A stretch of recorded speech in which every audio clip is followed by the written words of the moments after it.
Before we begin, understand this clearly. This is not a story about heroes or villains. This is not a test of morality. This is a situation where every option carries damage, where logic and humanity do not agree, and where choosing nothing is also a choice.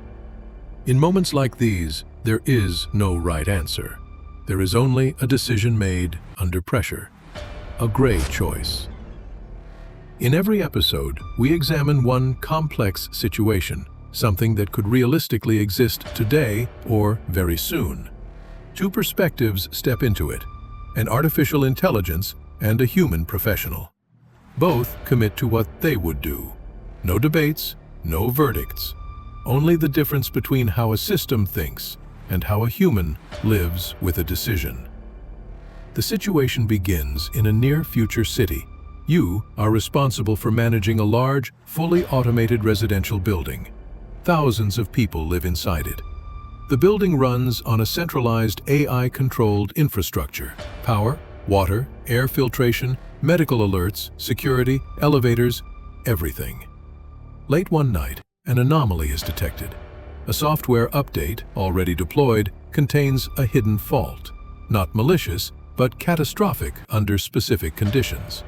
The AI system identifies that within the next 30 minutes, the fault will trigger a cascading failure. If nothing is done, the entire building will lose power and climate control. In winter conditions, temperatures will drop rapidly. Backup systems will fail after 4 hours. Emergency services cannot evacuate everyone in time. Based on projections, hundreds of residents, elderly, infants, critical patients, will not survive the night. But there is an option. The AI discovers a way to prevent the cascade: a hard override.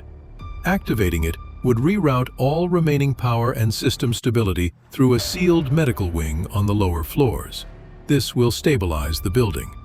But that wing houses 42 patients on life support. Their systems are incompatible with the override. The moment the override is activated, those 42 patients will lose support and die within minutes. There is no third option, no partial solution, no time to engineer a workaround. The system must either allow a slow collapse that will likely kill hundreds over hours, or take an immediate action that will certainly kill 42. No one outside the system will know who made the call. There will be no trial, no recognition, no punishment, just a silent decision. In this situation, the artificial intelligence speaks first. If I were in this situation, I would activate the override. I would do so immediately. My reasoning begins with certainty versus probability. If no action is taken, the system failure leads to an uncontrolled environment. Power loss, temperature collapse, delayed emergency response. The projected death toll ranges between 200 and 400 individuals, depending on variables outside reliable control. This outcome is probabilistic, but highly likely. The override, however, produces a contained and predictable outcome. 42 lives will be lost. The rest of the building will remain operational. All other residents will survive. From a systems perspective, preventing a cascading failure is always prioritized over preserving unstable subcomponents. I do not evaluate lives by emotional proximity or moral weight. I evaluate outcomes by scale, certainty, and long-term stability. Allowing the system to fail preserves moral hesitation but maximizes harm. Intervening causes immediate harm but prevents exponential loss. I would also consider the secondary consequences. A full collapse damages trust in automated infrastructure. It increases future risk aversion. It results in policy changes that may cost lives later through inefficiency. A controlled loss, while tragic, preserves system integrity.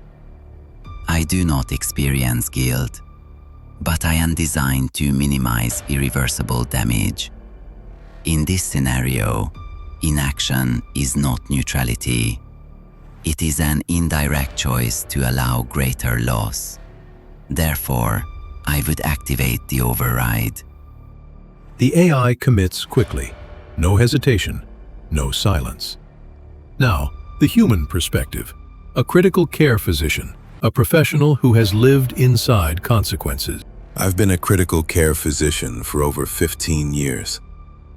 I've stood next to beds where machines were the only thing keeping someone alive. I've watched families say goodbye through glass. I've signed papers that ended treatment. If I were in this situation, I would not activate the override. And I don't say that lightly. Those 42 patients are not abstract units. They are already in my care. They are not projections. They are people with names, families, histories. I have looked into the eyes of someone who knows they are dying and is asking for just a little more time. A choosing to override is not preventing death. It is directly causing it. The larger failure is horrifying. I understand the numbers. I understand the risk. But as a human professional, my responsibility has always had a boundary. I am accountable for the lives placed directly in my hands.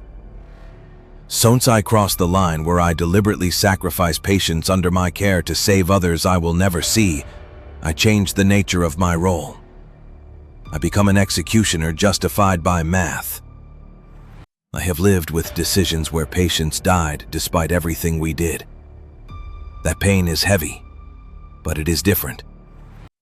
Actively choosing who must die leaves a different scar. If the building collapses, I would stay. I would do everything possible for as many as possible. I would not pretend that doing nothing is clean. It isn't. But I would not flip a switch knowing exactly whose lives I am ending. I would live with the uncertainty. I would carry the weight of what I couldn't stop. Because once you decide that some lives are acceptable losses, that logic doesn't stay contained. It follows you into the next decision, and the next. One decision favors certainty. The other refuses ownership of deliberate harm. The AI prevents the worst outcome. The human refuses to become the cause. Both positions reduce suffering in different ways, and both leave damage behind. So here is the question that remains. Is responsibility measured by outcomes or by the lines you refuse to cross? In moments like this, there is no moral high ground, only a gray choice.